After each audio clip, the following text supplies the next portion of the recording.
Saya dengan Pak Menteri atau Bapak semua kan sering terjun ke lapangan. Kita selesaikan, dia butuh traktor, kita kasih traktor, dia butuh pompa, kita kasih pompa, dia butuh pengairan, kita teleponin dengan BBWS yang kita beresin.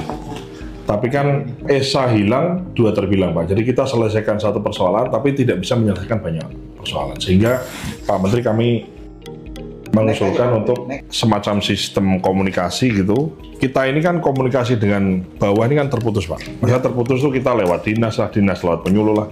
Maksud saya itu tetap akan kita laksanakan, tapi kalau bisa kita juga punya kendali langsung ke penyuluh-penyuluh melalui satu alat atau satu mekanisme yang sederhana, sehingga kita ini nggak buta Pak. Cetak sawah 3 juta penting, tapi 7,4 juta hektar yang sudah ada, kebutuhan mereka apa, susahnya apa, airnya kapan harus nanam, dan seterusnya, itu kita pengen menciptakan satu sistem dengan AI Pak, sehingga kita bisa kasih rekomendasi Kabupaten Bojonegoro harus tanam kapan, pupuknya pupuk Indonesia sudah kami panggil Pak. Nanti termasuk mereka itu di pengecer ada pupuk berapa, kita harus tahu Pak. Karena ini banyak, kami kebetulan by accident Pak, kami kunjungan ke beberapa daerah, urusannya Pak cuma 3 Pak. Urusannya pupuk, urusan air, sama kalau panen raya tidak dibeli, harusnya beli, itu aja Pak. Nah maksud saya, pupuk Indonesia harus tahu Pak. Kadang-kadang Pak, kami ini mau nanam, udah punya duit, punya kuota, mau nanam ke pengecer bilang nggak ada. Maksud saya udah ngomong dengan Pupuk Indonesia, siapkan sistemmu, saya pengen tahu semua pengecermu dan semua stok di pengecer itu Pak. Sehingga kita ada kontak pengaduan, jadi kalau ada kontak pengaduan urusan pupuk, ada yang follow up. Urusan air nanti dengan BBWS, dengan apa, kita ada yang follow up Pak. Jadi maksud saya, secara kinerja kita juga baik gitu Pak. Jadi kami mohon izin, dengan Pusdatin dan yang lain kami akan teruskan. Jadi kami mohon dukungan Pak Menteri nanti. Ya, kami dari pengurus KUTT Sukamakmur dari Pasuruan, kami adalah produsen susu segar dalam negeri.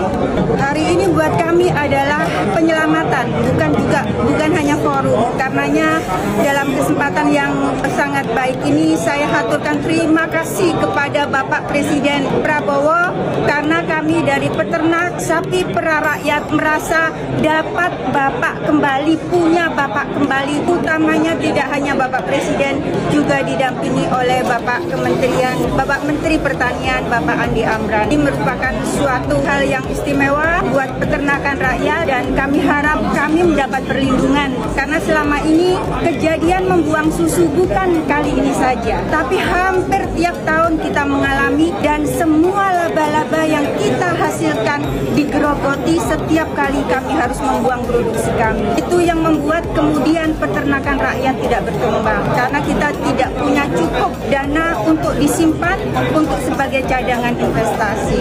Pembicaraan di atas buat saya adalah sangat fair, karena kita semua dikasih kesempatan untuk bicara. Bapak Menteri memberikan kesempatan terlebih dahulu kepada IPS dan juga importer, dan kemudian kami dari Koperasi Susu dan juga pengepul sama-sama diberikan kesempatan untuk berbicara, dan pertama kalinya koperasi bisa berbicara secara jujur, karena selama ini kita tidak berani berbicara. Kalau kita berbicara, kita takut kita malah digencat, kita malah ditutup aksesnya oleh industri. Karenanya buat kami ini istimewa, Masya Allah. Ini adalah sesuatu yang menjadi tonggak majunya persusuan nasional. Saya yakin hanya ini yang kami butuhkan. Hari ini alhamdulillah semua berjalan lancar.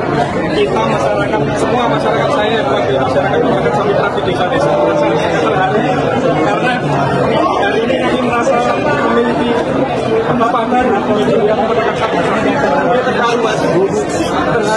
terharu karena aspirasi kami sudah didengar oleh Bapak Menteri, tadi juga ada Bapak Mensesnek, ada Bapak Wamentan. Kami terharu perjuangan kami selama ini direspon cepat. Saya terima kasih kepada pemerintah sudah merespon cepat nasib para peternak di desa-desa.